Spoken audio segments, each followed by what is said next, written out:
Thank you. Well, good evening, everybody. This is the Strategy and Resources Committee of Cambridge City Council. I'm Councillor Richard Robertson, the Chair. Can I have any apologies for absence? No, I think perhaps we'll go through the roll call. That's probably the easiest way of dealing with it, isn't it? So, can I ask all of you to answer when I call you? Councillor Bajent. I'm here, Chair. Thank you. Councillor Bennett.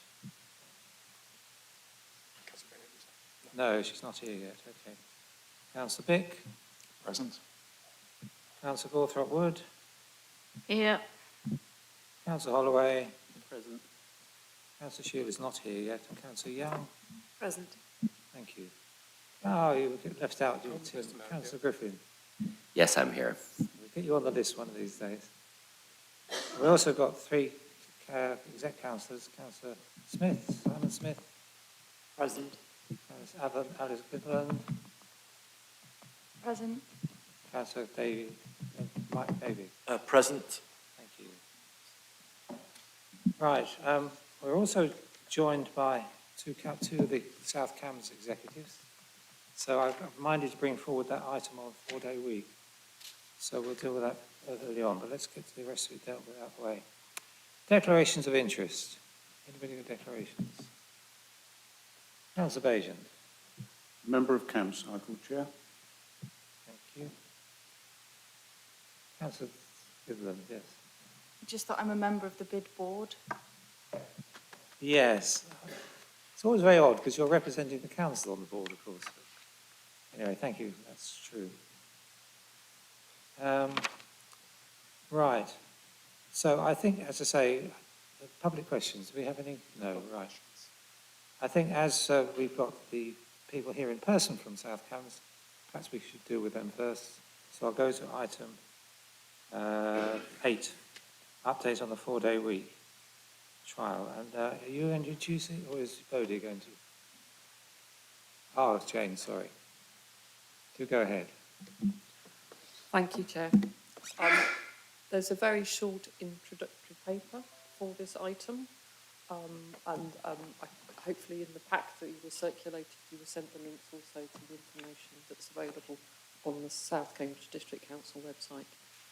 In essence, we are being asked, or the Executive Council is recommended to approve the request of South Cambridge District Council to continue the working arrangements for South Cambridge District Council staff delivering shared services on behalf of City Council, which is shared waste and the Greater Cambridge Shared Planning Service, in line with the decisions taken by the South Cambs Cabinet, which are effectively to continue the 4-day week working arrangement for desk-based and waste service staff until there is sufficient information available on the central government position to carry out a meaningful consultation. And for all South Cambs colleagues working a 4-day week to harmonise at 42 hours per week. And secondly, to note the decision taken by South Cambs to present an update report to this scrutiny committee no later than the end of July 2024, with all of the data on the trial periods, both desk-based and for shared waste, up to the end of March, which will bring forward information on ongoing effectiveness, including recruitment and retention costs and savings of the 4-day week working model. In the information that was provided by South Cambs, there is information specifically on savings. There is an additional piece of information that I have requested, which I'll circulate after the meeting, on what specific savings and costs accrue to the City Council from that. What I can, from the information that's been provided by the S151 officer, the net saving to the City Council is 90,000, which is made up of a cost that relates to the shared waste and a saving that relates to the savings on agency and for shared planning, and on the retention payments that were being used to retain staff, I believe, in the recruitment and retention payments for waste staff. So there is a net saving. It's balanced off. There is a cost on one service and a greater saving on the other. And we'll share that table with members after tonight. Thank you, Chair. And we have here the Chief Exec, Liz Watts from South Cambs. We've got Anne Ainsworth, who's their Chief Operating Officer, who's leading on this piece of work. And on the line, we have officers from specific services, if there are any particular questions. Thank you. Thank you. Does anybody else wish to make? Do you want to make a presentation from South Cambs, or do you want to just go into it? I'm happy to answer questions, Chair. Sorry, I can't hear you. No further presentation, happy to answer questions. Okay. Right, well, it's an interesting whole issue because, of course, much of the paper is about the city's share of the services, when the paper is actually about everybody in South Cambs. But we seem to be getting quite a lot of the benefit along with South Cambs. So, questions from the committee? Anybody? Councillor Gawthorpe-Wood. Now, I know there's quite a bit of detail in the full report from South Cambs, but page 72, there's the table looking at the reduced costs and savings, well, the savings. I just wonder whether that included all services that you'd piloted on or were working on now, or just refuse and planning. I mean, the savings look pretty good, $500,000. And there was a cost waste service revenue, extra rounds crossed. I wonder, so that's 132,000. But I wonder whether that was due purely to population growth, housing growth, and when you were likely to have the next round review, because you mentioned that. And will this further streamline things along with the 4-day week and enable more savings to be made in 4 days than otherwise would? And I wondered, the agency reduced expenditure from using agency staff. Is that largely in planning or is it in all areas? So there's several questions there, but yeah, it looks pretty good. I have another question about the risk from the government on page 74. So if the project is stopped by the government, will they make up the loss of the cost savings, as well as loss of morale and recruitment issues that we may return to, and an increased cost from using agency staff? So thank you. Would you like to answer that, please? Thank you. Thank you. And Chair, if I may take 3 of those questions, and I'll ask my colleague Bode Isan to answer the question about waste. In terms of agency savings, part of the reason we started the trial was because we had some really difficult posts that we couldn't fill, and they were primarily in planning, not exclusively. So probably the majority of the agency savings are from planning, and that's obviously why Cambridge City Council receives a share of those savings. It's not all the savings. There are some other posts, for example, a couple of posts in the transformation team, but primarily they were planning. In terms of further savings, so obviously we're coming to the end of the formal trial period now, and we haven't done all of the analysis that we need to do to identify the savings. I think there are areas which we think will be important. So we're certainly seeing better retention of colleagues, and better retention means fewer vacancies and therefore less recruitment costs. So I think, you know, in the original, or I think in the September report that we sent to our cabinet, we identified a recruitment cost of somewhere around £30,000. Now that isn't just the recruiting into the post, it's how long it takes somebody really to get up to the speed of the person who left the post, and that can be anything up to a year for most jobs. That's a private sector figure. So there certainly will be savings there. I think we've seen reduction in sickness, although it's too early. We haven't analysed the data to be able to actually come to any conclusion there. And obviously we've seen, you know, it being having a better field of candidates for posts that we advertise, and therefore potentially having more successful recruitment. So those are the three areas that spring to mind initially, Chair. But, you know, as I said, until we've done all of the analysis, I couldn't be categorical on that. In terms of the potential government intervention, I mean, obviously, I can't comment on what the government may or may not do. I think from our perspective, the trial is nearly finished. In so far as, you know, we did a year-long trial and it formally finished on the 31st of March. So we'll have all the data and we'll spend May to July analysing the data, and we've got the help of academics from Cambridge University to do that. So I can't possibly say what the government will do in terms of whether they'll try and stop the trial or the continued working pattern should it be approved tonight. Yeah, I'm afraid I can't comment. Yes, I think that's more rhetorical than anything else as a question. Okay, you finished? Okay. Councillor Holloway.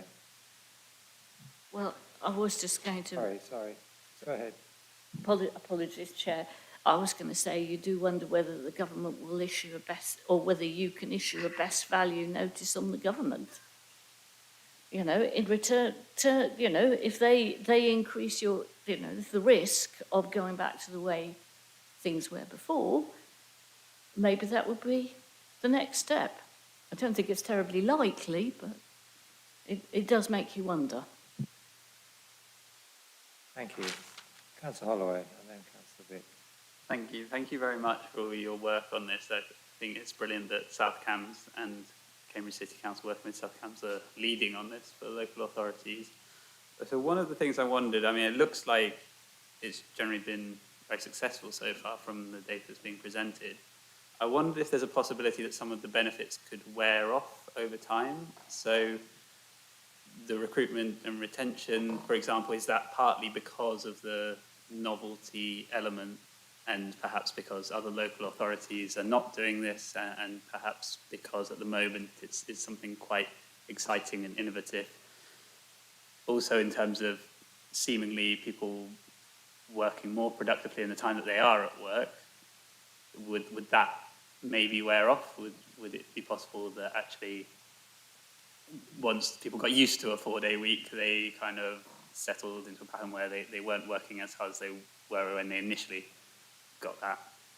Next question is about the comment on page 74, which Councillor Gawthorpe also alluded to, of it being difficult to go back. And I wondered if you were able to comment any further on that, on if the decision was taken at, I guess in this case at South Cambs, to go back and just have everyone on a 5-day week again, what the impact of that might be on morale. I mean, hard to guess necessarily, but given that comment's in there, I wondered if you could expand on that a bit. And then maybe this might be for Jane, this, for the City Council, I suppose. What are we thinking about the future of this if we sort of see that this is working quite well, and at the moment we've got planning and the waste services that are part of what we're doing that are on the 4-day week, but is it something we would consider expanding across the City Council? I mean, you're not going to necessarily answer that right now, but what's the process for sort of thinking about that going forward? Thank you. Would you be able to answer that? And then perhaps Jane would like to contribute to our last bit. May I ask my colleague Jeff Membry to answer the HR questions, because he's sort of a specialist in that area. He's online, if that's okay. Of course, yes. Thank you very much, Chair. Yeah, one of the challenges that we will have is that should this be successfully adopted permanently, if other authorities start following suit, then that competitive advantage that we've got through having the 4-day week will get eroded.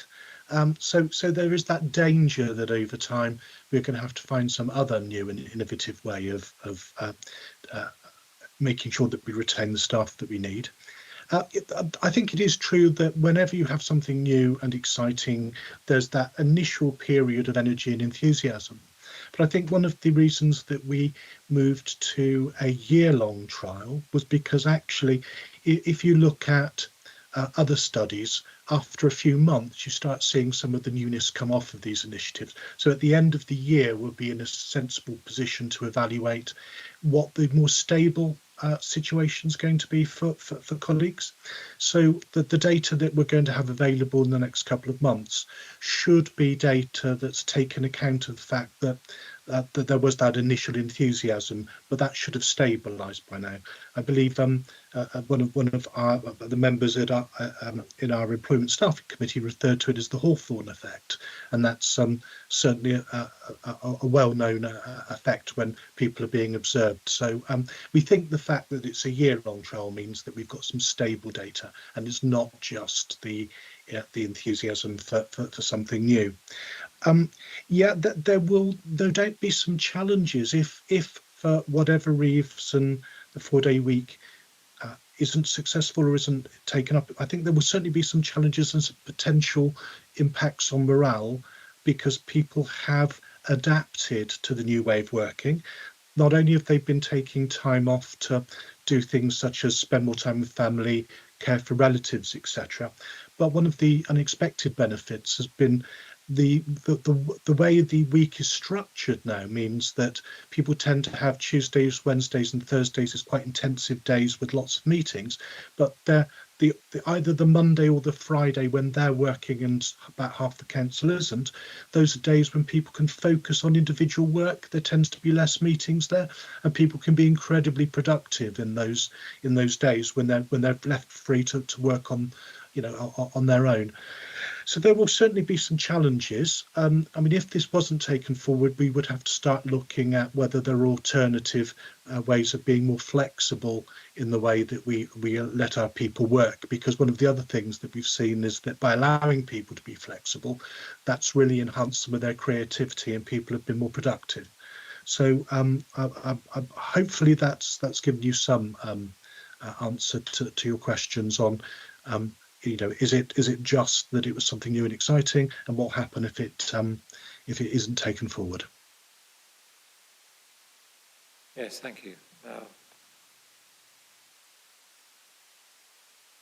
Councillor Crawford, you wanted to add something? Sorry, the reason I'm waving around is because I think the second part of Cameron's question probably relates to an answer from the City Council on a political basis exactly. rather than So, office. Jane, I was asking if you could say something about that. I think what I'm proposing is that we ask Councillor Davey as the lead councillor for this to answer. I think it's a political question rather than an officer question, I think what I'm responding to. Okay, thank you, Chair. So to pick up Cameron's point about when we may or may not be looking at introducing this within the council at the city, we're being hugely supportive of the work that's been going on at South Cambs and really interested in how it's being developed and being delivered. So in terms of how this might be taken forward by us, obviously there's a number of stages, I think. First of all, we want to see what happens at the outcome of the trial, which is an obvious and logical thing to do. The second thing is, if we wanted to go ahead, we want to have proper discussions with our unions and with staff at the council to see what their perception of, because obviously it's similar trade unions to South Cambs. And the key thing for us, obviously, is back to what's driven it from South Cambs. Is this better for our residents? Do residents suffer any decrease in service? Although it would appear from what we've seen so far is actually have an enhanced service, and that clearly is what drives us politically as a council within the Cambridge city area. So thank you very much, Tom.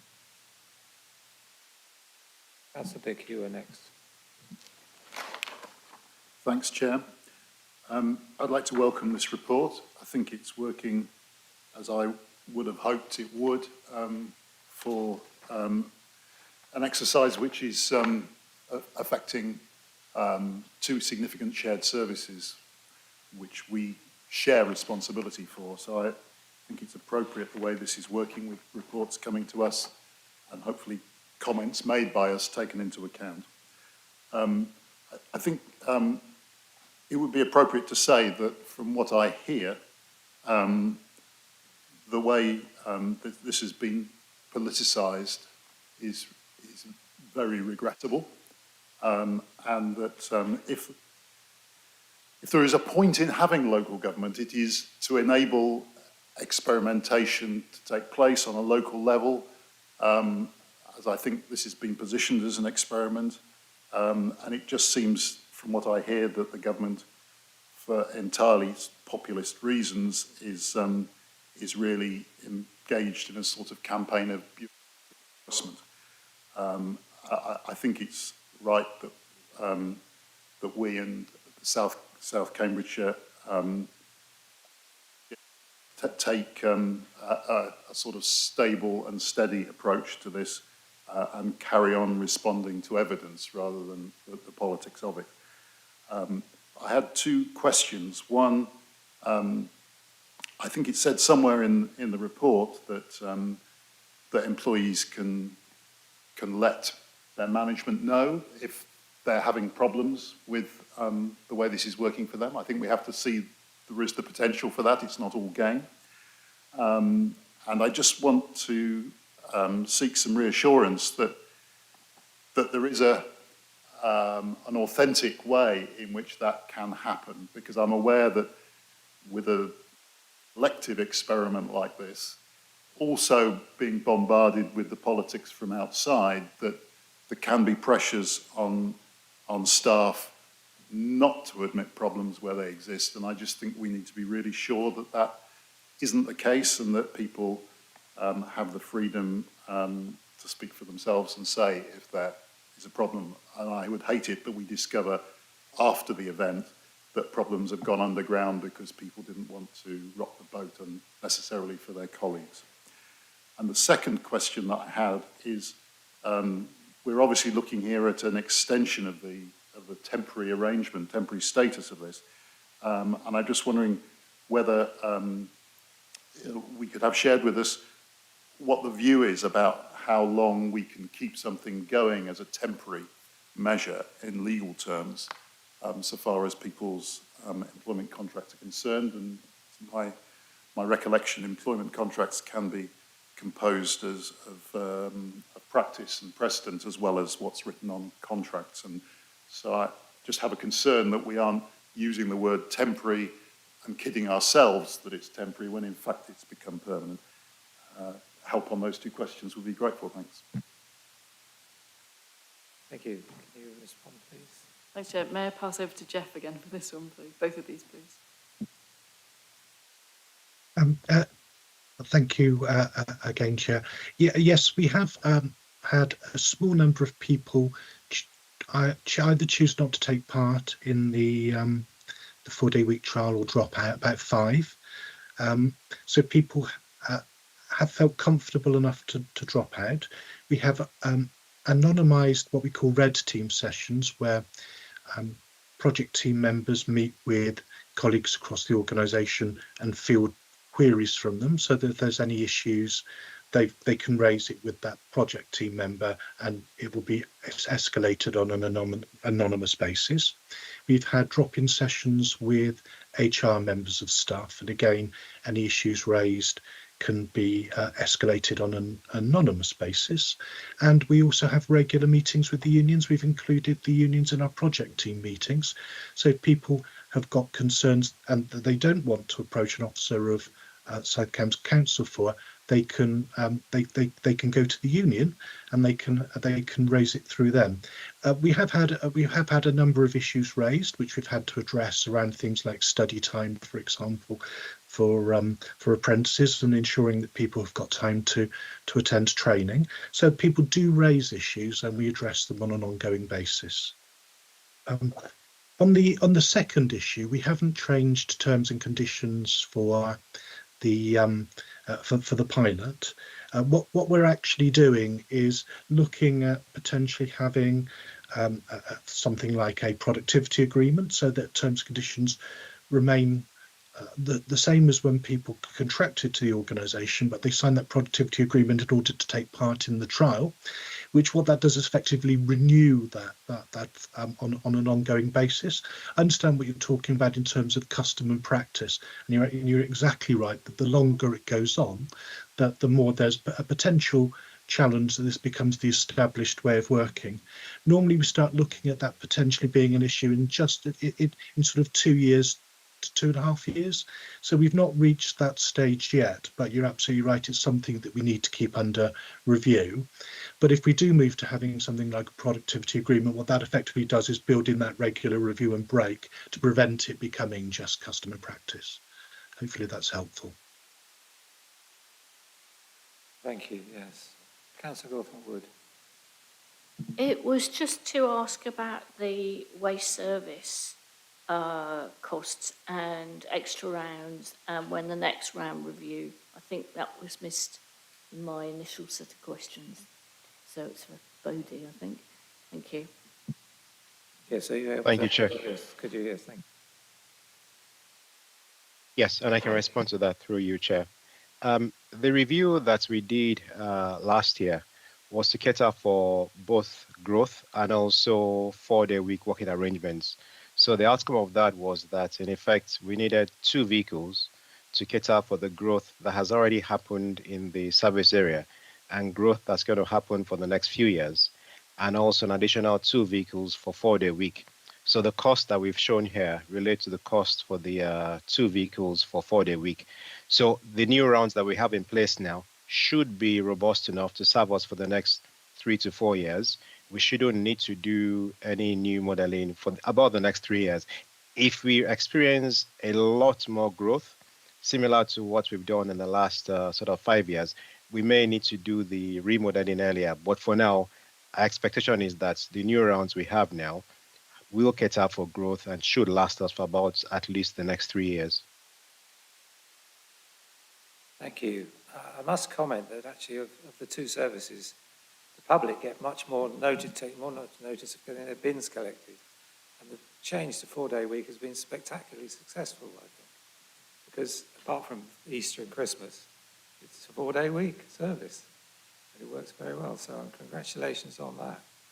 I'm told, by the way, that in the 1950s, when we moved from, well, the civil service and local government moved from 6-day week to 5, there was much angst from the government about it then. So nothing's very new, I'm afraid. It seems to work quite well, though. Any more questions from anybody? Oh, Councillor Bennett, yes. Thank you, Chair. This is just a quick one on resident responses. I've analysed what we've had from Abbey Ward and Newnham, and there seems to be a very clear divide, but it's a very limited sample. So I'd like to explain what we've noted and ask whether what Liz has noticed is different. And what we have noticed is a very clear divide. Working age residents seem to be very strongly in favour of the trial. Older residents seem to be almost unanimously against it. And it doesn't seem to be related to actual quality of service. And reason why I mentioned this is that I believe that the working age enthusiasm comes because people are much more likely to have lived experience either themselves or from a contemporary of 4-day week working. It's very established in my own industry. But people at retirement age don't have the opportunity to get those experiences. So I hope that was followable, Liz, and I'm looking forward to hearing from you. Want to comment on that? Thank you, Chair. I'm going to ask my colleague Anne to comment on the resident feedback, but I mean, I'm impressed with Councillor Bennett's analysis because I think you've probably done more in your small sample than we have in terms of our feedback that we've collected so far. But if Anne could possibly comment on what our plans are, that would be great. Thank you, Chair. That is really interesting to hear. And certainly if you receive any more feedback, please pass it on, because that is incredibly helpful. Where we are at is that, as part of this next stage in the analysis of the year-long desk-based trial and the continuation of the analysis of the waste trial, is we'll be looking to do a resident survey, and we're also looking to do a consultation as part of our best value duty and guidance. So at that point, we are hopeful that that will help us drill down in more detail as to any particular views and why those views may be held and what people's experiences have been.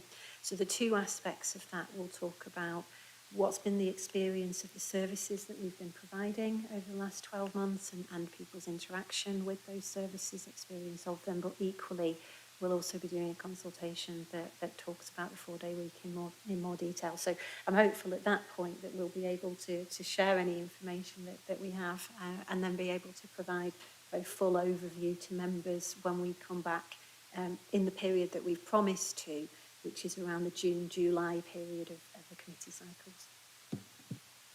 Thank you very much. No more questions, Chair. Thank you. I'm not sure I can confirm your view of what the residents feel. That's not the feedback I've had at all. The problem is it doesn't exist as far as I know from older people anyway. Any more questions, anybody? No?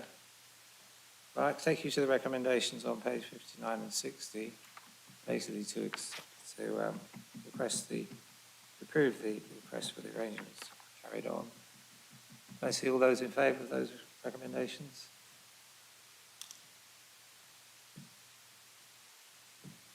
Unanimous. Unanimous, Chair. Thank you. And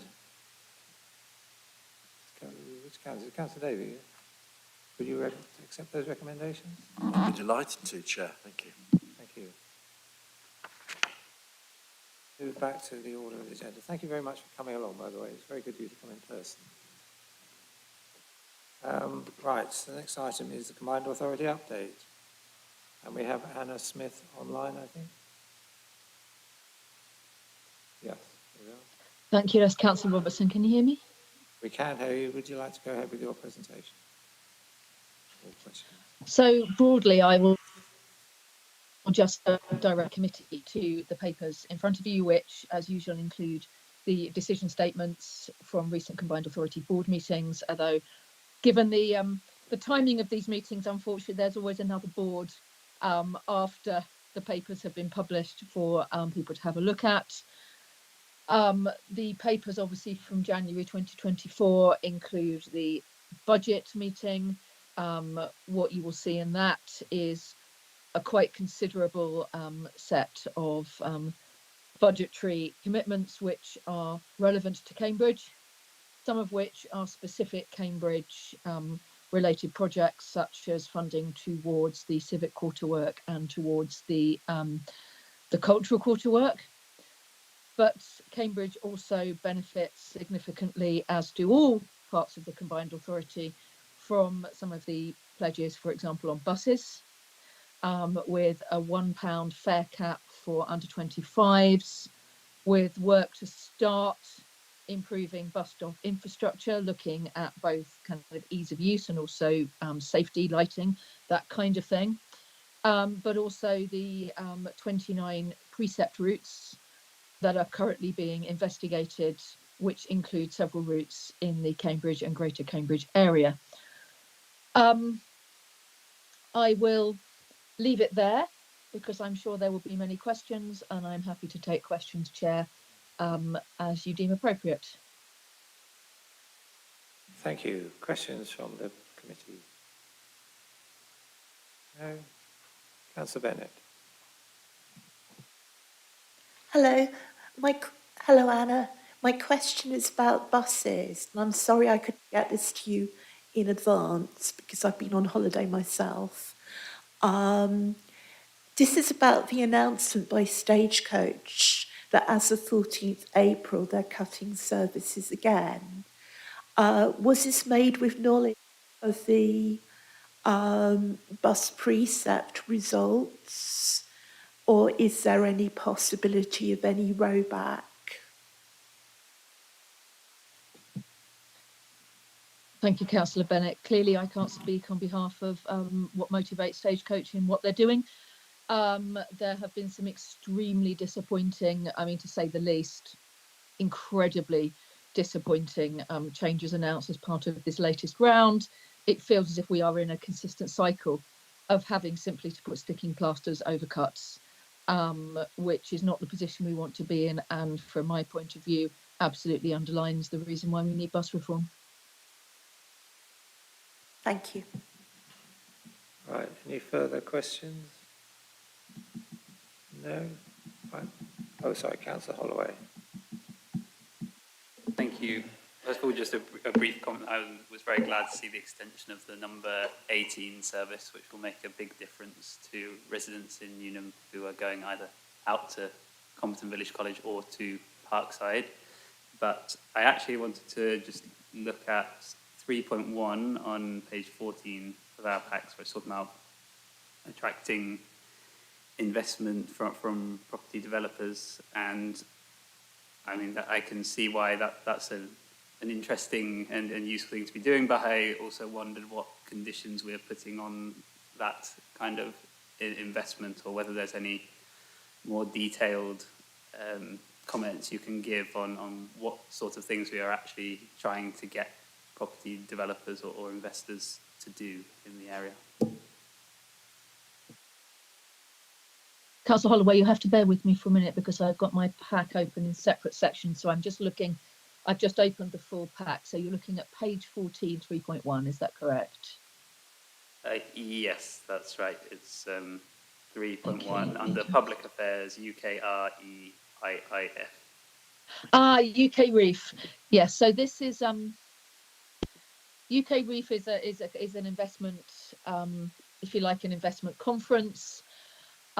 This is really it isn't just about attracting property development as such. I think that it's about attracting inward investment into our region, and that's across the region. So, for example, we'd be interested in finding out who might be wishing to bring some investment into, say, the Peterborough area or parts of East Cambridgeshire and Fenland, where there is a particular investment need, as well as showcasing what we do as a region. So part of this will be about showcasing the work that Cambridge is doing. This is very much not, this is about, if you like, marketing Cambridgeshire and Peterborough to anyone who is looking to bring significant jobs into a region, and the chance for them to talk to businesses and to politicians and to officers within the region to increase those discussions. So quite a lot of the mayoral combined authorities are doing similar to this.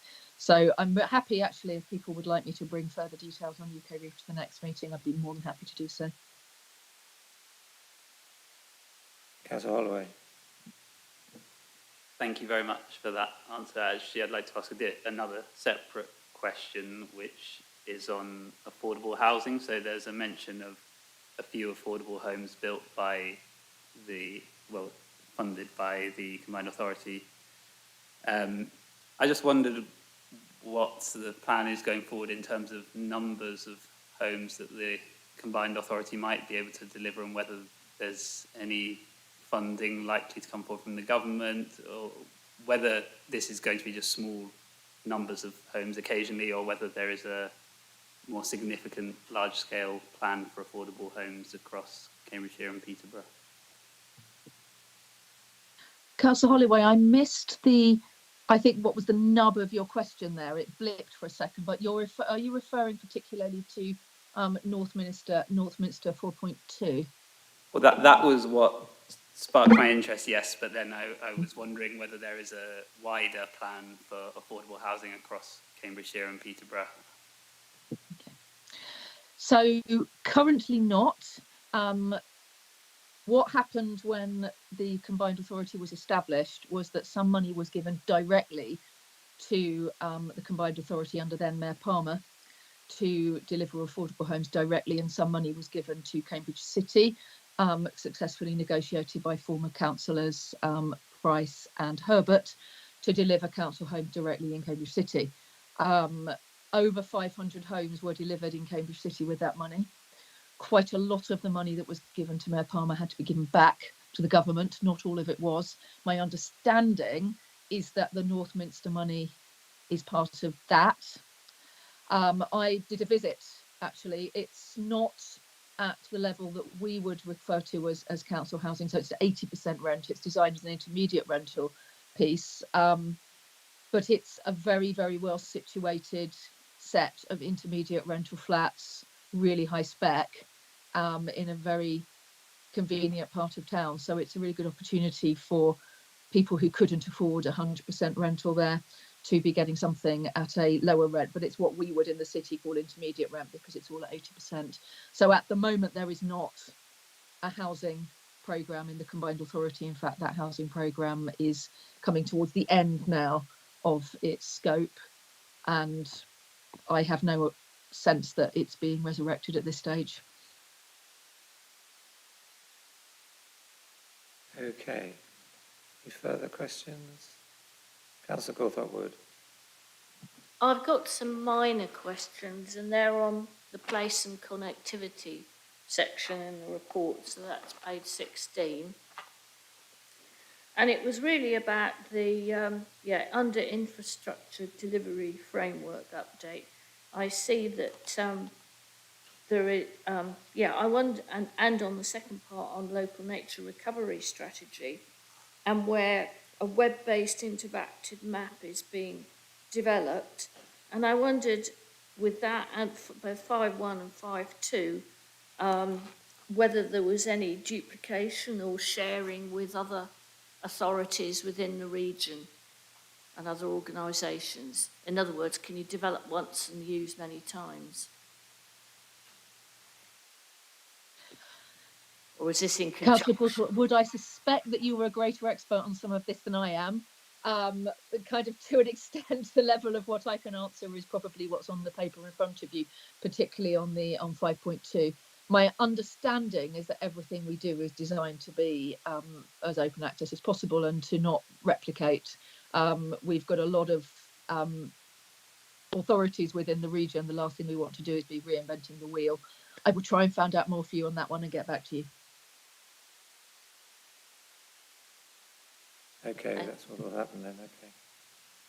Right, if no further questions, there are no recommendations, there's a note, thank you. And so we'll move on to the next item on the A bid, item 5. Now we have two from the present bid to talk to us about the A bid, I think. Would you like to introduce yourselves and tell us about the project? Thank you. I'm Gemma Little, Economic Development Manager for Cambridge City Council, and I'm joined by Maria Mannion from Cambridge Bid, who's Chief Executive of Cambridge Bid. So I'll do a brief intro to the paper, and then Maria and I are both here to answer any questions. Thank you. Okay, so the report explains the background and outlines the recommended roles for the council to play in supporting the work that's being led by the Cambridge Bid, short for Business Improvement District, for those of you that like acronyms, and it's work that's being done to establish a new and additional bid, an accommodation bid, which is basically focused on achieving a step change in how we manage the visitor economy in Greater Cambridge.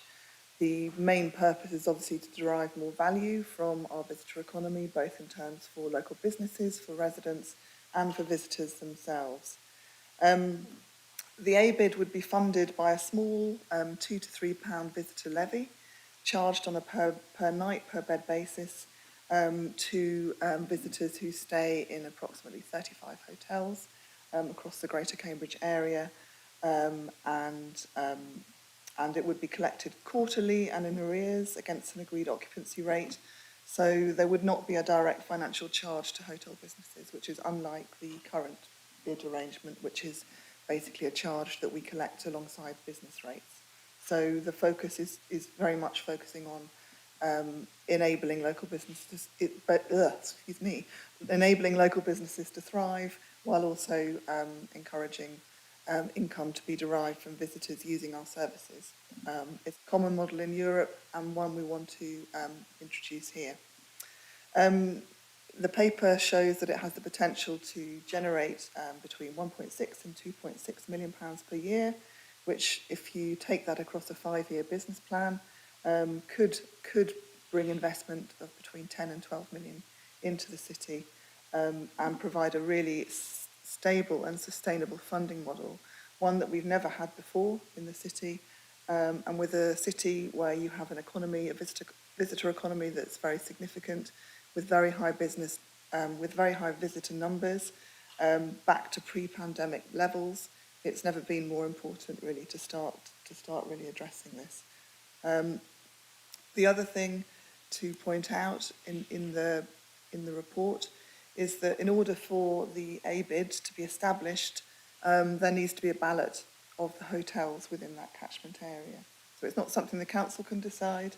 It's very much decided by the hotels who would be expected to charge the levy, and the BID has timetabled that ballot to take place in July this year. They've written to the Secretary of State to inform him that this will be taking place. The BID team have also been engaging a lot with the local hoteliers, and you can see in the paper there are details there that actually reflect some of the feedback that they've had to date. But so far the discussions, I think we could say, have been positive, and are being fed into the final business plan. Alongside this work, the council is working with the BID and other Welcome to Cambridge partners such as King's College and Curating Cambridge on a destination management plan. So this will sit alongside the work that, if the ABID is successful, this will provide a sort of strategic plan that we and other partners can use to help inform the work of the accommodation BID. Another couple of things to say: if successful, the ABID would be established by January 2025. So there's quite a rapid turnaround, I think, that the BID team would need to make in terms of setting up staffing and governance. And the idea of that timetable is to make sure that the arrangements are in place for the next visitor season, and it allows hotels time to prepare and change the way they take their bookings. The council will play an important role in the governance. We expect to be sitting on the board, as we currently do within the current BID arrangements, and we'd also, detailed in the report, is we'd also provide services to the ABID to collect the levy income and also hold the ballot, but all our costs would be covered for that part of the service. The recommendations, therefore, just focus on the recommended roles that the council can play to support this work. So the first one is to support the work being taken forward by the BID, work as part of the BID board and the Welcome to Cambridge boards to help develop the business plan for the ABID, and then to manage the ballot. And then following that, if the ballot's successful, to work with the BID to set up the governance arrangements, manage the levy collection, and continue partnership working as we currently do, and sort of build on that success. So, thank you, Chair. Thank you. It's an interesting development. Any questions? Councillor Young. Thank you, Chair. This sounds like a very good thing to do. I take the point that it's not really in our power to decide it. I did wonder why it was just hotels and not Airbnb, for example, and other forms of short stay in Cambridge. This ABID is relatively new. There's only one operating currently in the country, in Manchester, and it uses the current BID legislation. And the current BID legislation is around the business rate database. So most Airbnbs will fall within the domestic database. Each cycle is within 5 years on a business improvement district, so you go back to ballot again in 5 years. There are discussions going on with Airbnb at Manchester. In 5 years' time, it might be that legislation changes. So there are discussions ongoing, and they're being quite productive at the moment. But like most things, this is early days and first steps. So it's based on the business rates and being in that system at the moment. Thank you. So you're specifically not bringing into the net all the guest houses and so forth, the smaller smaller arrangements who I think would be less enthusiastic? Shall I answer?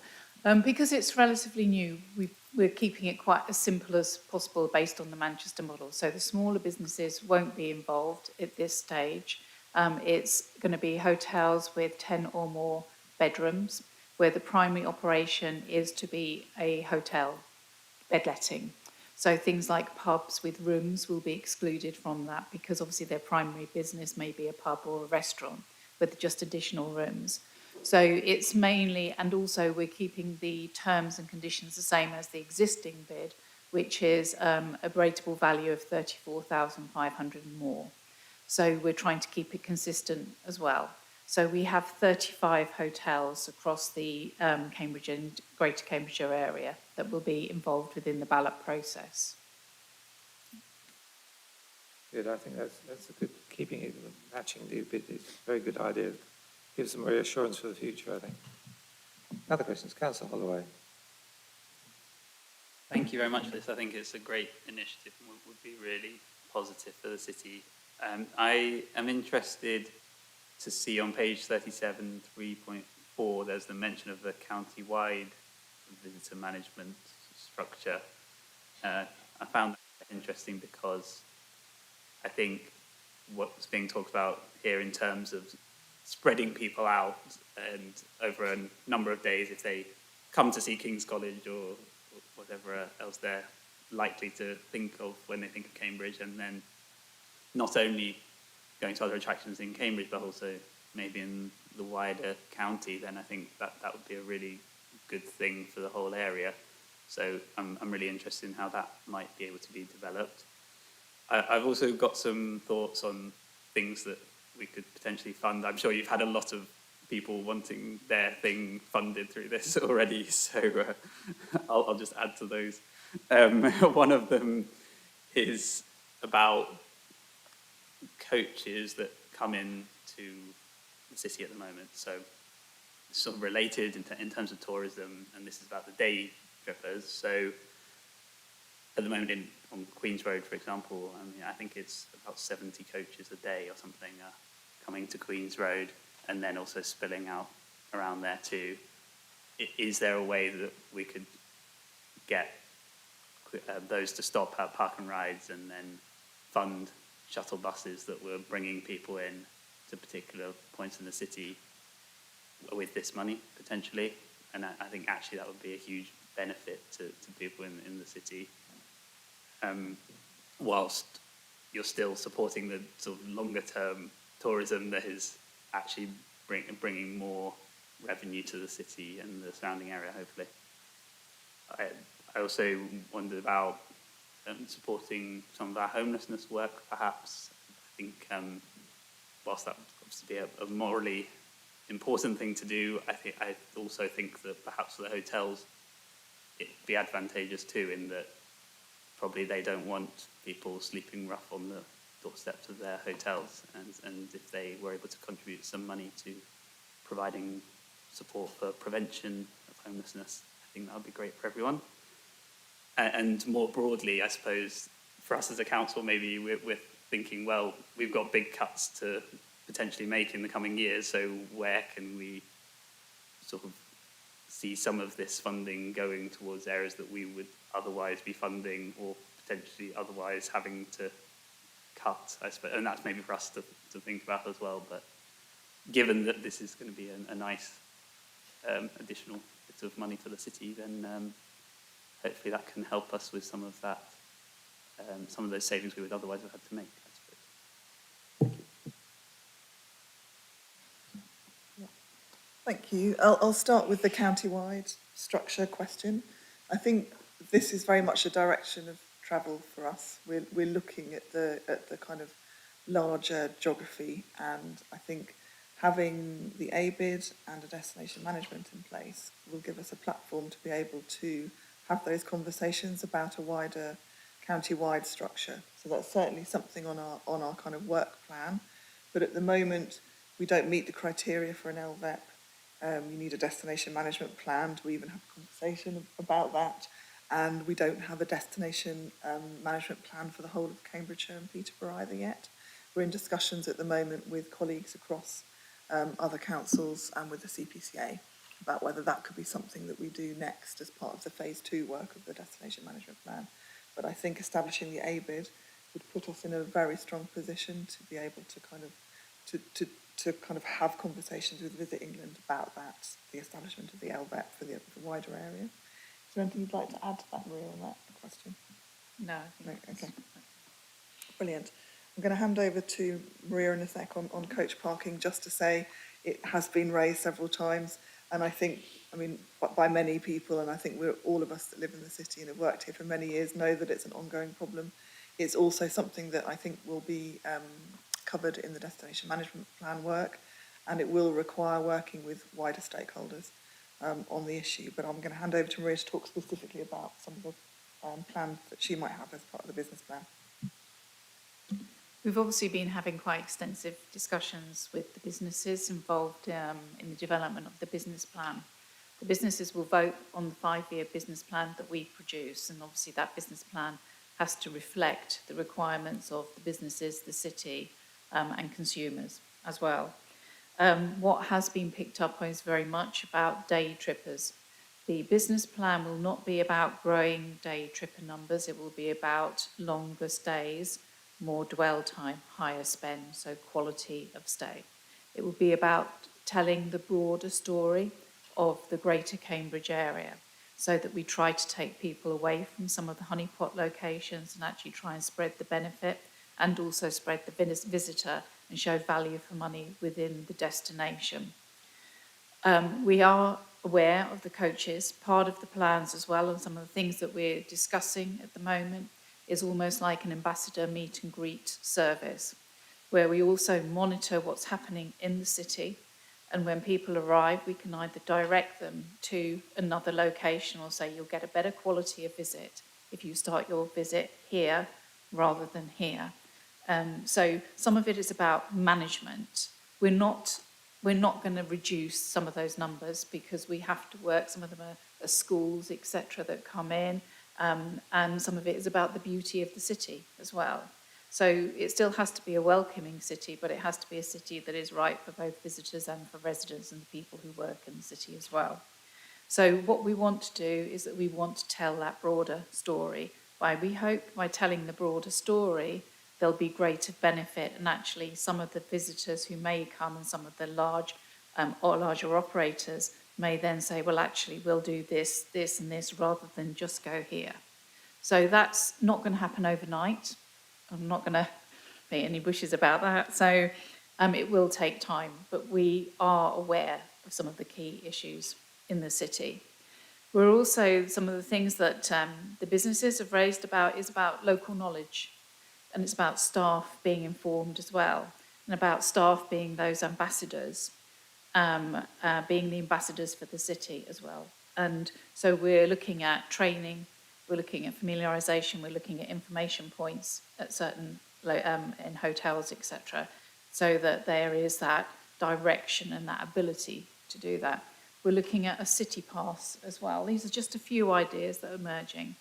We're looking at a sustainable transport pot as well, so that businesses can look at the way that consumers are using the city and actually can they encourage a better use of moving around the city. So these are all things that have come through. We're looking at the cleansing and hotspot cleansing at particular days of the weeks. These would be additional services to those already operating in the city. The core functionality of a bid is not to replace current services, it's to enhance and add value. So we have to be very aware of that, because actually we're not here to replace council services, and that's for the current bid as well. We're here to enhance. So at the moment, for example, in the current bid, we pay for additional cleansing. We do the flash cleansing when businesses notify that there's an issue. So we pay the council, we're in a contract with the council about additional cleansing. So there are things, but we also have things like the community and voluntary payback scheme that we will look at with businesses. So we will look at the city and say, actually, what are the key issues? And work with the businesses to say, well, actually, what are your issues? Where do you see them sitting and how can we address them? Homelessness is quite a complex issue, and obviously the businesses would want to work with the key partners to ensure that any of the investment that was made, if any investment was made, it was made in the right areas, so that the problem was not a short-term fix, that it was a longer-term solution as well. So those are the sort of things. I'm hoping I've answered your questions. Yeah. Thank you. Yes, Councillor Bennett. Thank you, Maria, and thank you, Gemma. I agree it's a very interesting initiative. I've already had some conversations with Gemma about the Purple Pound and making the city and tourism locally more disability friendly. I'd like to raise some points about that. But before I do so, could I just clarify one thing? How many directors are there on the board of the bid?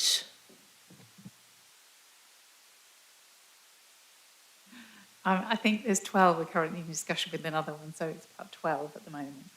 So with one director on the board, the City Council will merely be influenced in deciding how the money is spent. Is that correct? It will remain the bid's money and not the City Council's money. That is correct, but the money is spent for the benefit of the city in the broader context and the greater sort of Cambridge area, the same as the current bid at the moment. I do understand that. I'm used to working with bids in my family's hometown. But I just wanted that put on record because there seems to be a lot of hopeful speculation about the tourist tax and many multiple plans for it. So I think it's useful to state that. But anyway, back on to accessible tourism. There's actually plenty to keep people in the Cambridge area for over a week, but only if you're travelling with a car.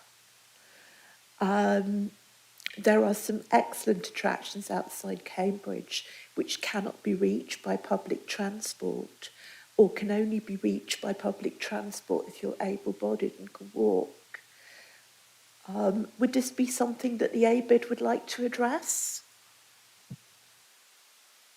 This has actually been raised, but in the broader context by the hotels and by the businesses, we are aware that there are issues around getting people from A to B once you move out of the city centre. So we know that there is a major project to be looked at, and I don't think, if I was being honest, that it will be delivered in years 1 and 2. I think it's something years 3, 4 and 5 that we will be looking for, because we need to have discussions with transport providers. But also it's not just about people who maybe have limited mobility, it's about employees as well. So it's about a whole raft of different things that we will be looking at within that transport and accessibility and moving people around from A to B as well. So it's on the radar. And it is there, but it's going to be a lot longer in its discussions. I would say years 3, 4 and 5, and I would like to see something at least starting to be delivered in year 3 to 4. Thank you. I've got a couple of questions for you. Firstly, I think in here it states that living accommodation is provided with cooking facilities. You're not including that sort of accommodation. Where do the apart hotels fit into this? Are they in with the group which you have been talking to, or are they separate?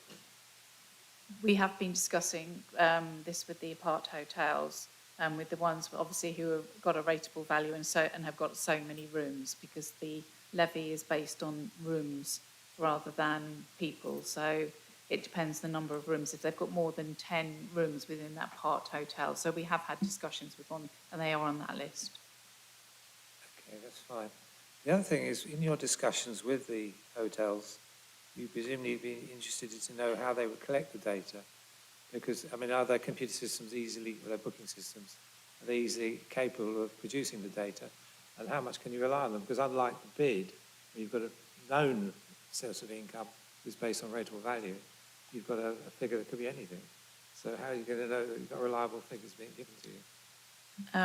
All of the hotels in the area, bar 8, subscribe to what's called an STR database, where they all submit their occupancy rate and the rates they've charged to that database. So we have just bought the license to that database.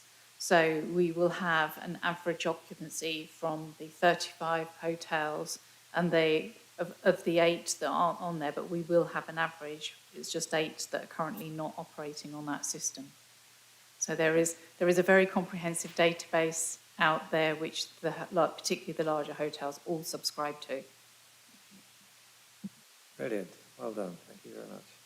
Councillor Beck. Yes, thank you, Chair. I think we'd all like to hope that this sort of is seeing this as a positive development, that it can land somewhere where the interests of the tourist sector in the city and around, the way that intersects with the broader interests of the city and the people living and working in it. I'm the tourist sector, I'm not absolutely not minimising that, because I know lots of local people work in that, and it's safeguarding sustainability of their employment too. But it would be nice to think that we were in that intersection of the two gains that we could make. I just wanted to ask a question about the way you're approaching the use of the money that would be generated. So a lot of the ideas that have been talked about I could translate into revenue spending, providing a service of some kind and paying some people salaries to do it. I'm just wondering if you concluded that there was a facility missing in the city, something, you know, like a place to go where people could learn more about the city and how it all fits together. That is a capital investment. Are you also envisaging the possibility that you could support capital investment through the money that's collected, and how early is that likely to be on the radar screen? Capital investment is definitely being considered. One of the things that have come up is wayfinding, and that's a capital programme and a long term. While 1.5, 1.6 sounds like a lot of money, by the time you sort of divide it up into the 3 core headings that we have, by the time we look at the travel trade, etc., it soon dissipates very quickly. Capital programmes, again, in my view, are things that won't happen overnight, because the bid needs to be formed. We'll look at the programme that we need. We would work with partners as well, because it's not just the ABID's role to deliver certain things. Our relationship both with the City Council, the County Council and all the other partners are going to be key to delivery. And that goes for capital programmes. The one thing about the bid and the ABID is, and also from the destination management plan, is that if anything comes forward from that, the bid can then take a view through its board of actually looking at priorities with the businesses as well, because there'll be business representatives on there, about actually what are the priorities in year 3, 4 and 5, because what's a priority in year 1 won't be the same. And capital programmes will emerge, but we know wayfinding is definitely on that programme, but there will be other things as well. But we just have to be aware that we probably will have some financing to pump prime things, but it will enable us to look for funding in other areas as well and other funding streams. We don't know what's going to happen in the next even 6 to 8 months, actually, to be fair. So, but we need to be prepared for that and to be open to it as well. Can I just add to that? I think bodies like the CPCA and others, you know, I think it very much, the ABID would give us a stronger voice and a kind of stronger leadership role, which would be a platform for us to be able to attract additional funding from elsewhere. But also, just to take up your point about the intersect, I think when we talk about visitors, we're very aware that they are business visitors, they're not just tourism visitors. And I think if we look at the current work the bid does, for example, on animating the city centre, I think there would be from the introduction, the benefits of residents, will residents use the city centre as well? So it's that sort of amenity that should be improved. So that's what certainly myself and Alice on the board are sort of promoting. I think the kind of benefits for everybody, because not only as employees of the tourism sector, but also the users of the city centre. I would just add that we see, the bid sees the city, Cambridge being a city for everyone, not being socially exclusive or inclusive. It's a city for everyone. There will be challenges in making it a city for everyone by the nature of its design and build, but that's our key focus, is making sure that everyone has a high quality experience when they come to Cambridge in the Greater Cambridge area.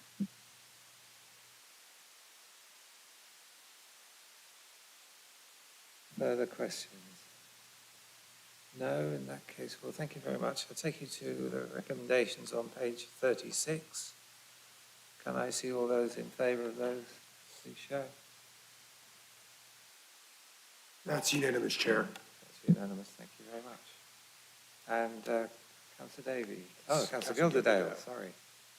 Thank you. I'd just like to say thank you to the bid for all the work that's gone into preparing this. There's been a lot of work to get us to this stage, and I would just like to emphasise what's been said, that this isn't a silver bullet, and obviously it's an exciting new part of funding that's coming.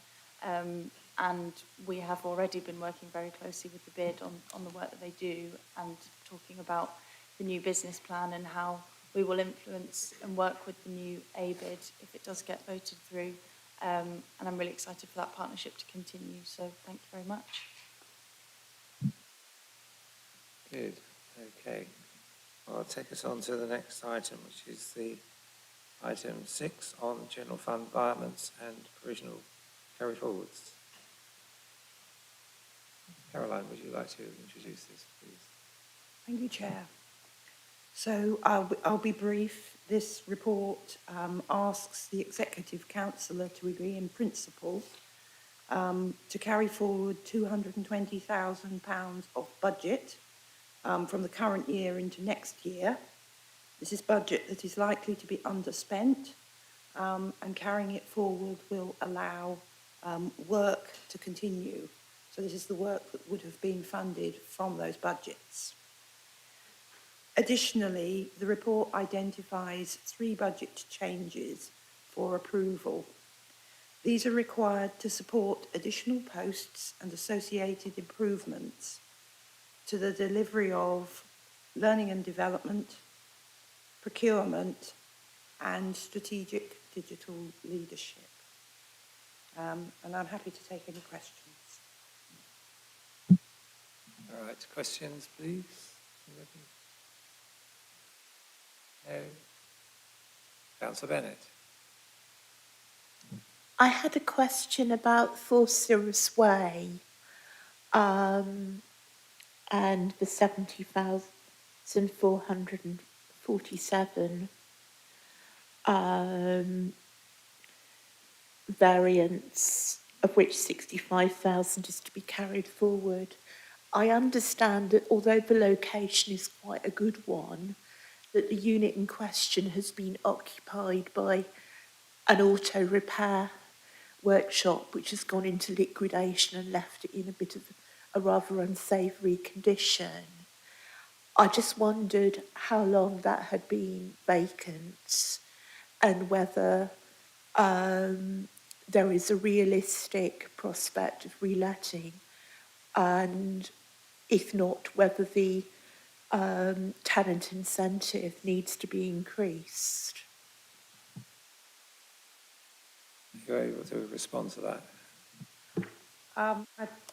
These are particular details that we don't have to hand, but we certainly ask those questions and bring the answers back to the committee. Thank you. Any further questions? No, in that case, I'll take you to recommendations on page 44. Can I see all those in favour? It's unanimous, Chair. Okay, Councillor Simon Smith, do you accept those recommendations? I'm happy to accept them, thank you. Now, I'm going to break a convention here and say a few words about Caroline, because this is her last meeting with the council, and the last report she will be presenting to us. Now, Caroline has worked for us for the whole of the 10 years that Labour has been running the council, and a period during which our fortunes have enhanced dramatically. And I think much of that is to do with her astute management of our finances. Those finances have also become much more complicated. In particular, I would pick out the joint venture with Hill to build homes, especially council homes. Now, the success of that joint venture owes much to Caroline's ability to establish good relations and also to set up appropriate controls.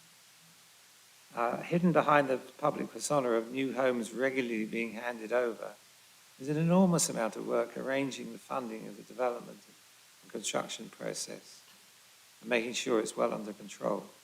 And that's really what Caroline's been able to do, and we're very grateful for that.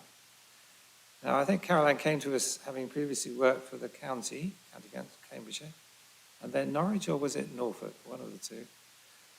And but a long career of public service, which we have benefited from enormously. Now, when she started with us, there were plans for more shared services with other councils, more than we ended up with anyway. And finance, for instance, was to be jointly managed by the city for South Cambridgeshire as well.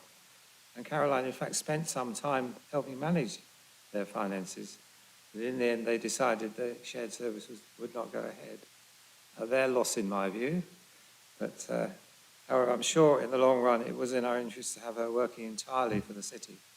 We have certainly benefited from everything she's done for us with such ability and probity.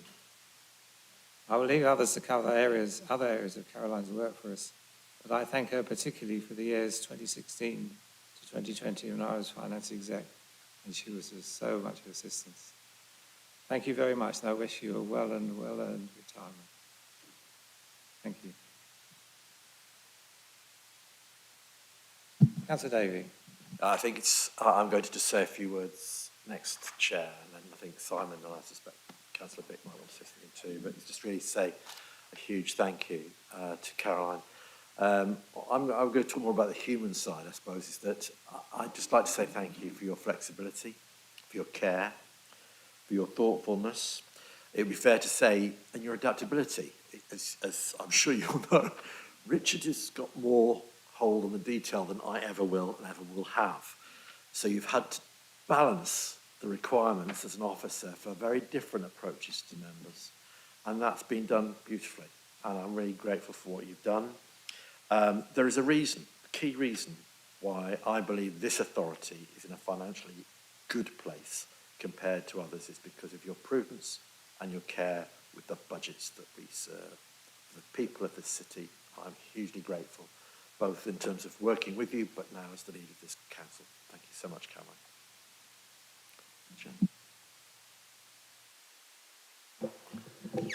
It doesn't leave me much to say because so much love and respect for you, Caroline. I've encountered quite a few chief finance officers in my time. And I think it's reasonable to say that they were feared, unpopular, unhelpful, and only had a one-word vocabulary, which was no. And it's now amazing to be able to work with you over the last few months because you're so approachable. You're universally admired. Absolutely. And you're always so positive and helpful. But above all of that, you've instilled prudent stewardship of the council's resources and everything that we do. And I'm holding that torch. And I know, Jody, you're successful because he's been under your tutelage for a longer period than me. But I can assure you there will be continuity rebirth in this local authority whilst you're enjoying your retirement. And we won't ever be a Section 114 council whilst at least this administration's in charge. So thank you so much for your dedicated public service, and I wish you all the best for a long and happy retirement. Thank you. Councillor Young. Thank you, Chair. Well, I'd like to say I mean, I'm a relatively new councillor and have some experience in another council, and I have been extremely favourably impressed with the reports coming out of the finance team here. It's clearly someone who has had their hands around the finance team and knows exactly what's going on and what they need to produce for us. Caroline's been very kind to me as a new councillor and coming in, looking at the finances here, and I'm extremely grateful and I wish you all the best. Thank you very much. Councillor Bennett. I'm not going to duplicate what everybody has said before. I will just say that I share those thoughts, and I'd like to wish Caroline and her family some exciting walking in the future in beautiful, hot and sunny places.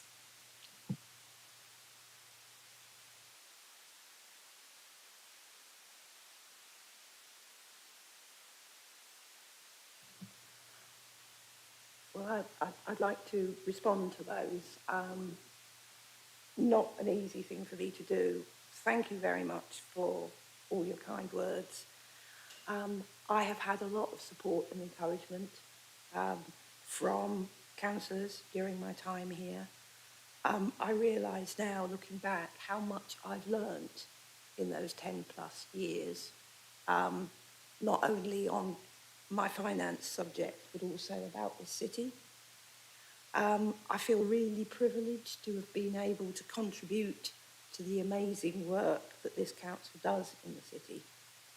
I'm looking forward to seeing how many of the initiatives that are now going on come to fruition in the near future. I would also like to acknowledge the professionalism and expertise of colleagues that I have worked with. Their knowledge, skills, teamworking, support and encouragement, all of which have made my time here really enjoyable, but also challenging. So I'd just like to say thank you again, everyone.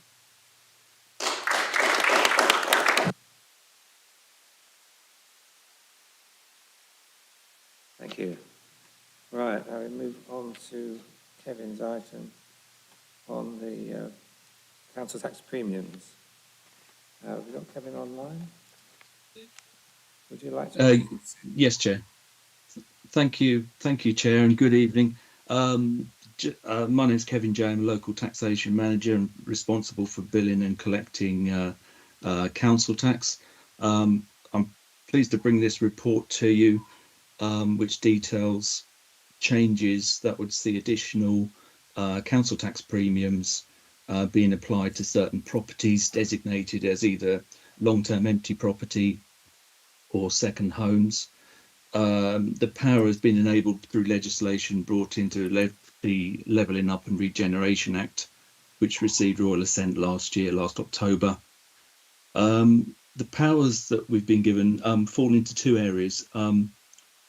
Firstly, a new premium would be applied to properties that are designated as second homes. Currently, second homes are charged the same council tax as any other property. There's no discounts and no premium. And secondly, for unfurnished long-term empty properties, they would be charged a premium after a property has stood empty for 1 year, where currently the premium applies after 2 years.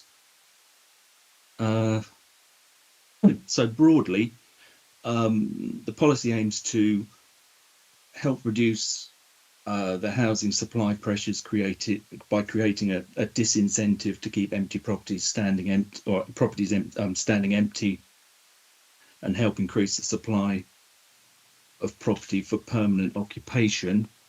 And it's hoped that this will also bring about a behaviour change by creating a financial incentive to bring those properties back into use earlier than they otherwise would.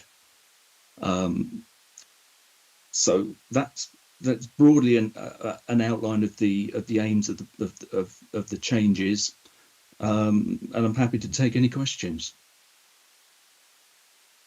Councillor Griffin. Thank you for the report. I think this is a welcome idea. I'm a little concerned about whether or not we have the required resources to implement this, because there's a lot of work to identify these properties, and also I would imagine, since this is new legislation, there will also be a lot of challenge to our determination on this. So that could be legal costs, for example. So I'm wondering about the resources we have for those sorts of things. Yeah, certainly. I mean, the resources is an issue. We would expect to manage the implementation of this within the existing resources within my council tax team. We have, although the numbers potentially are quite large, we have had previous experience of administering these schemes. We had approximately 10 years ago, premiums were introduced on long-term empty properties. That did create a spike in workload, but that was managed within the team. And the other issue with this is that although we're looking at making a decision now, the actual premiums themselves wouldn't come into effect until for 12 months until April 2025.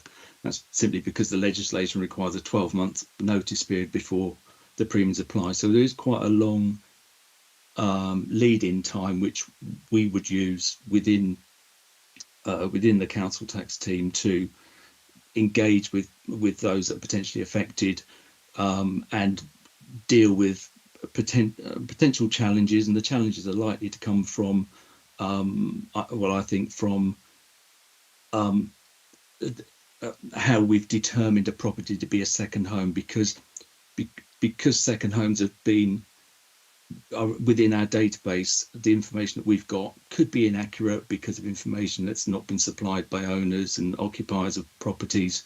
I think there'll be an element of data cleansing that we'll need to go through over the coming months, but that will be spread out over those 12 months. So I don't envisage any major issues with resources to get this underway. There could be challenges, there could be appeals.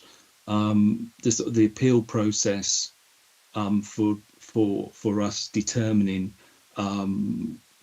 how we charge council tax, there is an established process where owners of affected properties can appeal through to the valuation tribunal. Those options still exist for these new premiums, as they do for any other council tax discount or exemption that we apply at the moment. Not envisaging a huge problem. There will be a spike in work, but I think we can manage that within our existing resource. Certainly that's the intention. Thank you. Councillor Dick. I think this is a very important new freedom that we've got.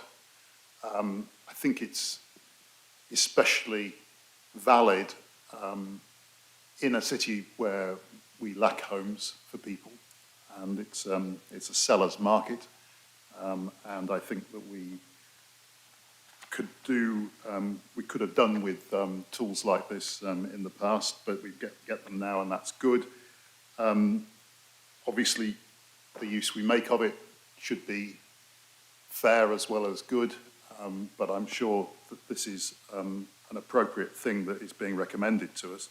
I would have two questions, though. One is the recommendation in relation to second homes, which, as I note from the rest of the report, is potentially where most of the money, income, would come from.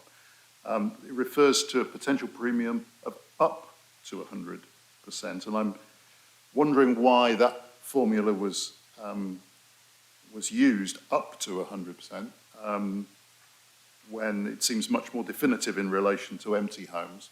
And I'm concerned that, that maybe something as vague as up to 100%, given the requirements for notice of 12 months, are we sure that's adequate to be able to have what we want in place in 12 months' time? Or is there something that isn't mentioned in the report that could explain why we might decide on something other than 100%? I would have thought it would be better to resolve that now. And the other question relates to what has just been said about the designation of homes as second homes. I mean, you could read this and ask, well, why would anyone designate their home as a second home, given the penalty that would arise for this? And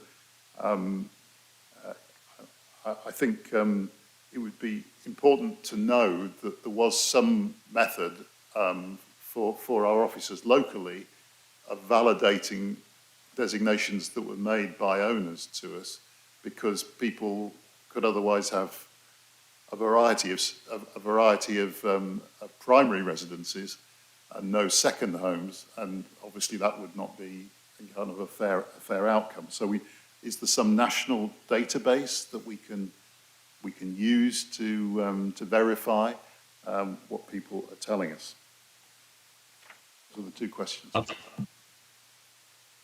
Right, thank you.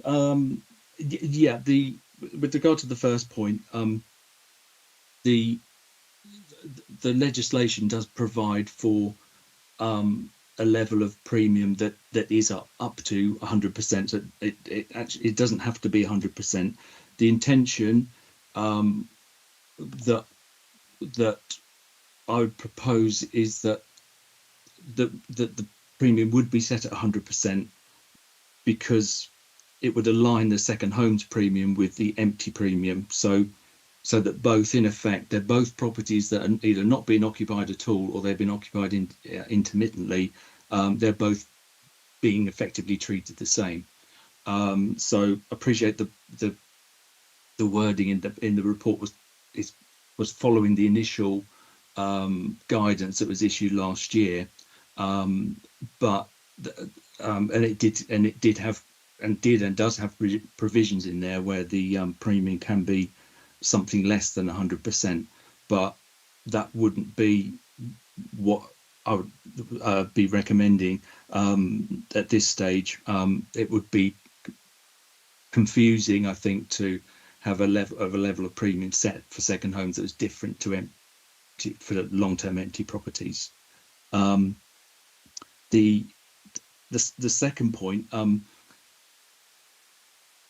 second homes are quite difficult to define. The term second homes is used sort of quite widely. For council tax purposes, second homes are simply properties that are not occupied as, or a furnished property that is not occupied as somebody's sole or main residence. So that does encompass all sorts of different types of properties, from a traditional second home, a holiday home, a holiday let. It also brings into play properties that are rental properties that are between lets. Technically, they are treated as a second home for council tax purposes, but they won't fall within scope of the premium because they're actively being marketed for sale or rent, so they'll be excluded. But there isn't a central database that enables us to identify which is which. So I think that's really why we will go through a period of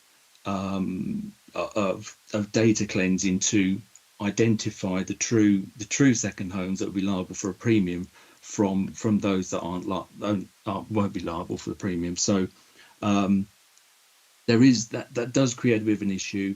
There are also issues around avoidance, which we have currently, not to a great extent, but from time to time we do have avoidance issues with existing premiums on long-term empty properties. But our starting point will be that we have a database which has got those second homes identified already. So I'm sure there will be owners that will come forward to tell us that there have been changes to that property that we've not been told about before, and we will need to investigate those or carry out further inquiries to see whether that person has a main residence somewhere else. So that will certainly happen. How much that how widespread that will be is difficult to tell, but there will certainly avoidance issues is something that's already been discussed sort of internally in our own team and sort of wider at other councils as well. It would be a known issue, but our starting point will be the second homes that we already have designated on our system. I hope that helps. It's just difficult at the moment to say how many ultimately will be subject to the premium, because until we start to contact potentially affected owners, we don't know the numbers for certain. We've given it a best estimate, but we will need to start digging a bit deeper to see how these properties are actually being used. Councillor Beck. Yeah, if I could just come back on that, Chair. I mean, it does sound to me like this power that we've been given would be worth an awful lot more in watertight terms if there was a national database of some kind, and just wondered whether we should perhaps come back to that as a notion that perhaps the local government sector ought to be pressing for.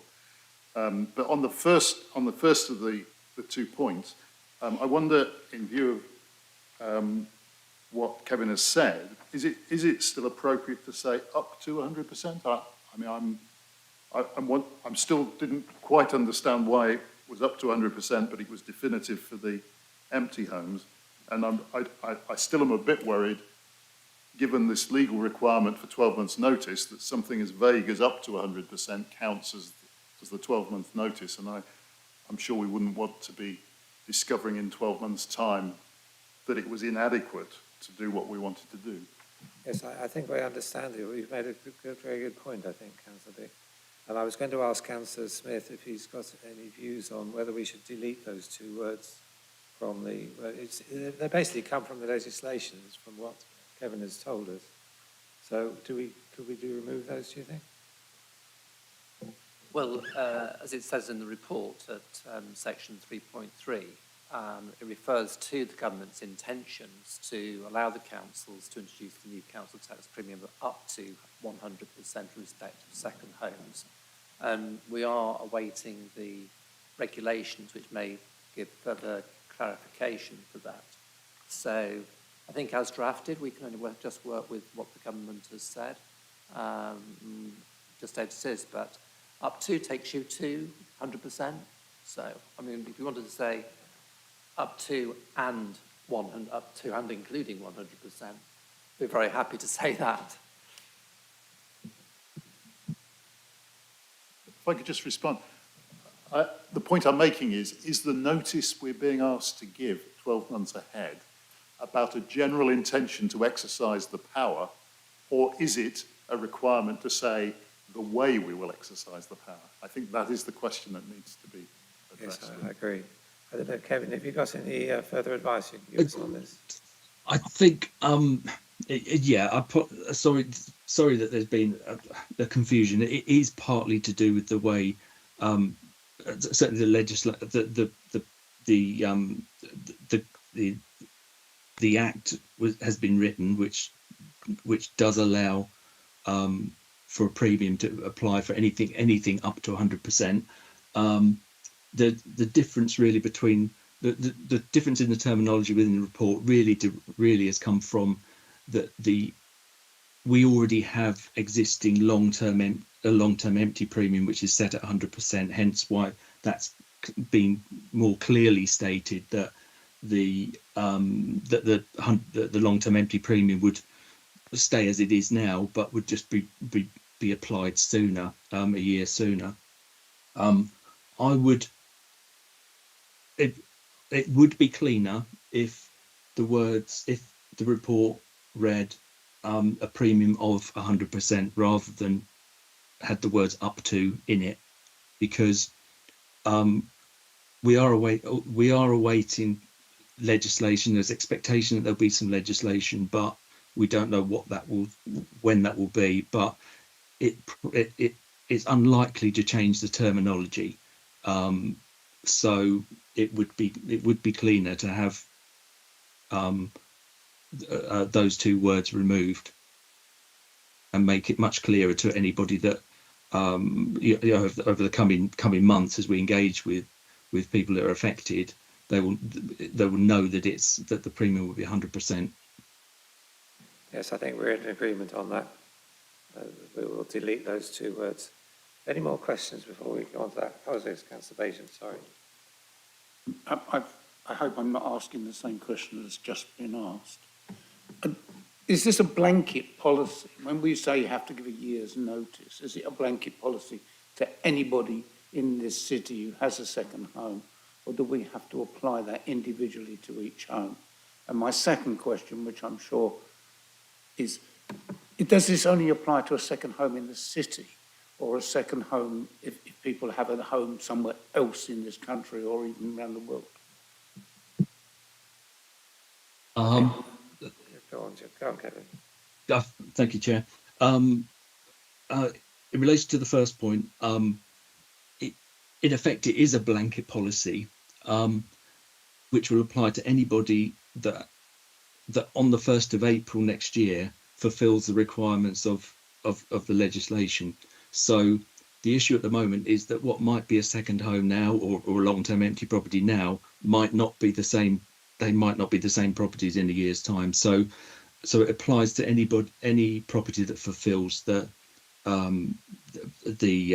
requirements, and broadly they are properties that are not occupied as somebody's main residence. Which does link in with your the second point about, does this apply to having a second home anywhere else in the country? The answer to that is no, because it will only apply to a second home that's situated in Cambridge. So that will either be somebody that has a second home in Cambridge that might also live in Cambridge, or they might live outside of Cambridge. So anybody that's, say, a resident in Cambridge that has a second home in another district, they may or may not pay the premium depending on whether that council has adopted those premiums. So different councils will adopt different rules, and at the moment councils are starting to adopt these new provisions. I'm sure they haven't all been adopted in 300 odd councils, but they are starting to be adopted. So they could be treated differently in different areas depending on, particularly over the coming months, as these changes are brought in. Fine, Councillor Bajan. Thank you very much for that. And I understand this doesn't apply if you have a second home for work purposes. So, for example, an MP who had a house in Cambridge and also had one in Westminster. That's correct. There are exceptions from being charged the premium. They do include properties that are being occupied as part of somebody's job. Now, that's probably more described as somebody that's using tied accommodation that's tied with their job, which is not the same as somebody occupying a second property somewhere else just because it's convenient for them to live somewhere else whilst they work somewhere else.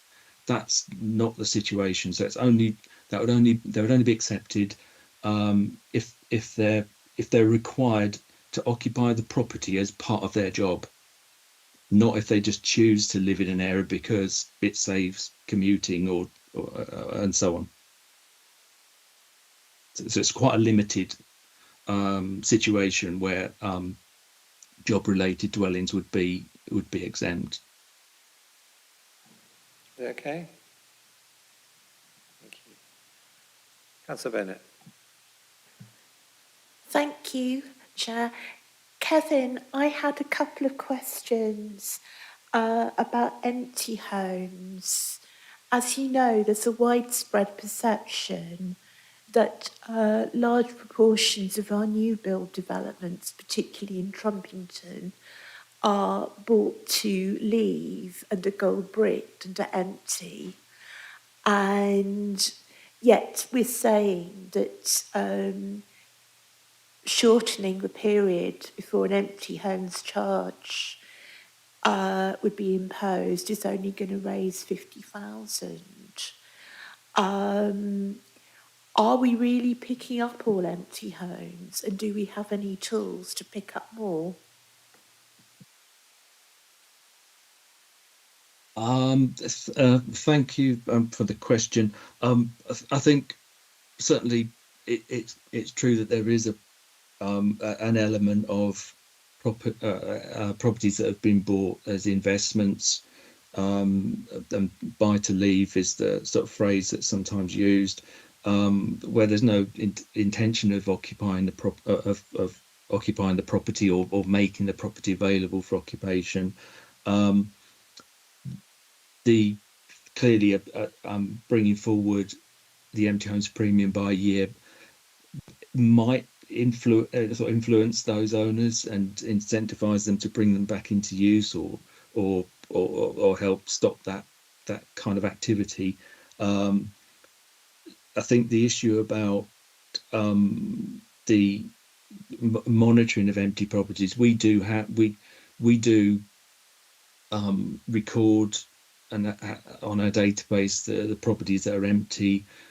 There is an inspection process that we have related to empty properties, so we do monitor them, but the inspections are really limited to checking that it is unoccupied. There's no sort of requirement, there's no powers really for us in council tax to sort of inquire as to why a property has been left unoccupied. It's simply just a check to make sure that it is or isn't unoccupied. So that is a difficult one, and these powers are just a tool, part of a way in which some of those properties might be brought back into use, or might disincentivize the investors from buying those properties if they know that a premium is going to apply sooner than it does at the moment.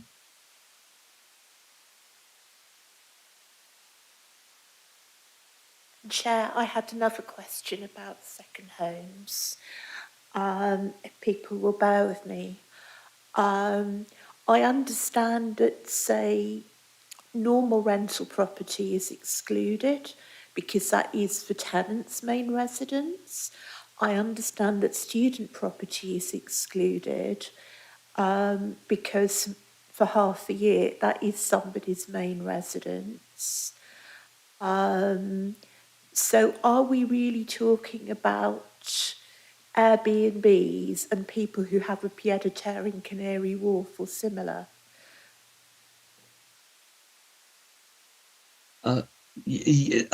Broadly, yes, you're right. The properties, that normal rental properties, will be excluded. That includes probably virtually all of the student accommodation, including sort of purpose-built student accommodation, which is generally a furnished accommodation, but they will be excluded because they will fall into the category of a property that's actively being marketed for sale or rent. So whether it's empty because there's nobody occupying it at the time, they will still fall to be exempt because they're only temporarily unoccupied.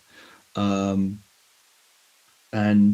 so that does leave really holiday homes, some certain Airbnb properties would potentially fall within scope, although some Airbnbs are currently in the business rate list, so they won't be impacted by this. But it could bring certain Airbnbs into scope as well. But as I mentioned earlier, it's quite until we start to look closely at our database of properties and how they're being used and what they're being used for, it is difficult to say how many of those how many properties there will be. But certainly normal rental properties available for rent will not be impacted by this, even if they're empty for a couple of months in between lets, if that were to happen. Thank you. All right, any more questions? Councillor Smith? Chair, I've been reflecting on this amendment. There is, of course, the possibility that the government introduces a premium of less than 100%, which is basically, that's why it's put up to in there. If its intention was 100%, it wouldn't have put the word up to in there. And I'm just concerned that if we say 100%, it kind of might cause a problem with this one-year notice business. And when you look at 2.1, it says support in principle that the following additional council tax premiums be applied. So premiums be applied is open, in my view. I just think we have to be extra cautious here not to shoot ourselves in the foot. Have you got the legislation there? Yeah, I've just looked at the legislation. It says a billing authority's first determination under this section must be made at least 1 year before the beginning of the financial year to which it relates. So, I don't know, I suppose it depends on what we think our first determination is. Is it that we're going to do it, or that we're going to charge 100%? I mean, the law does say up to 100%. So if we're going to decide to charge 100%, maybe we should just say that that's what we're doing. My understanding is that the legislation is already in place. That's not going to change. It's only the regulations of how you work Correct, the things yeah. that are coming in. But, Caroline, you should help us. Thank you. I just wondered whether I could make a suggestion here. Could we word it something along the lines of up to 100% or the maximum allowable in regulation or something like that, that allows us to go to the maximum that is put forward later? What are we going to do without you, Caroline? I think I'm that's sure somebody would have got there at some point. Wonderful. That's a good solution. Is everybody happy with that? Councillor Smith, you happy? Okay, so have we got some wording for that then? 100% or maximum allowable in regulation. Okay. Right, so we'll move on to voting on this then. So first we better approve that amendment. So all those in favour of that amendment? Unanimous, Chair. All right, and therefore the recommendation as a whole on page 52. Can I see all those in favour of those as amended? Also unanimous, Chair. Councillor Bennett, are you voting? Thank you. Right, that's, it's Councillor Smith. We can't leave you out, please. Very, very happy to accept that. Thank you. Right, now, what we've got left is just to note item 9. And then what I'm proposing is to have a break, but let's just clear the public before we do so. Is everybody, are you happy with the requirement to clear the archery item being confidential, and therefore the press and public have to be excluded? Councillor Bick. Chair, I can see the point in the part of this report that is dealing with financial details being in confidential session, but I really think that the section dealing with the planning background, I don't see why that would be in confidential session. I think that's a matter of public interest, and no commercial confidentiality seems to be involved in it at all. Councillor Young, did you wish to add anything? I was going to say, this next item 9 is very, very short, and then we've just got Hartree left. I was wondering whether we could just continue on. And I don't see we need a long break at all. Well, Councillor 9, item 9 we've already dealt with, that's just a note. So I'm just now asking about Hartree. Hartree will be a break because I think Hartree will not be over in a few minutes. So, but firstly we have to deal with Councillor Bick's point. Councillor Bajan. Chair, I think that there is a real argument that we have discussed this in private for a long time now. And that clearly, where there's financial matters, then there may be a need to go into private session. But I think that this shouldn't be just an ongoing process and one that's accepted as the norm. There is a lot of, I'm trying not even to touch the subject so I don't break any rules, but there is a lot of involvement here and a lot of money and a lot of council engagement, and I'm just wondering if we must begin to note that this needs to come into the public domain at some point. Thank you. Councillor Bennett. Chair, I was just going to say that in the past we have discussed confidential reports in public where sort of we feel able to discuss them without discussing specific figures, and considering this report has already come to us once, and even Councillor Young and I have had ample opportunity to ask a really long lot of financial questions. And speaking personally, I have no new specific financial questions to raise.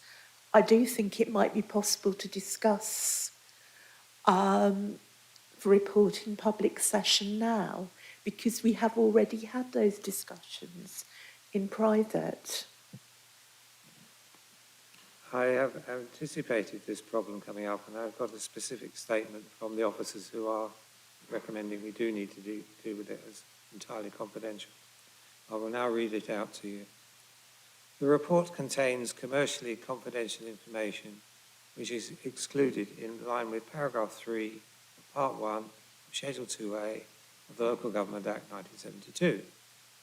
The report also contains information pertaining to other private and public organisations which they have also requested to be kept confidential in line with the communications protocol included with HIF grant determination agreement.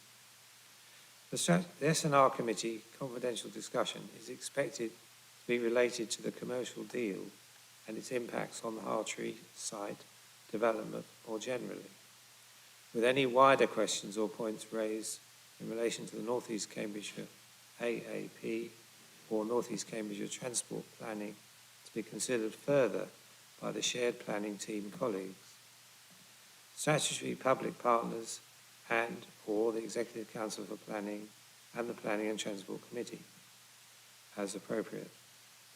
North East Cambridge related planning applications will be dealt with through the statutory process and determined by the JDCC. So that the recommendation is we do need to exclude the press and public. We're going to debate it properly. So that is what I have to read to you and to say that's what will happen. We're going to vote on that. Okay, can I see all those voting on that, please? Those in favour? That's 4. Those against? 3. 3 against. Anyway, that is carried then. So we will now conclude the meeting as far as the public is concerned. And we'll have a short break of 5 minutes and then we'll come back and debate that item. Thank you. And we'll terminate the press. Sorry, who wanted to speak? Could you read out the abstentions, please? Chair. Oh, you're right. Abstentions, please. Can I have abstentions from the vote? 1 abstention.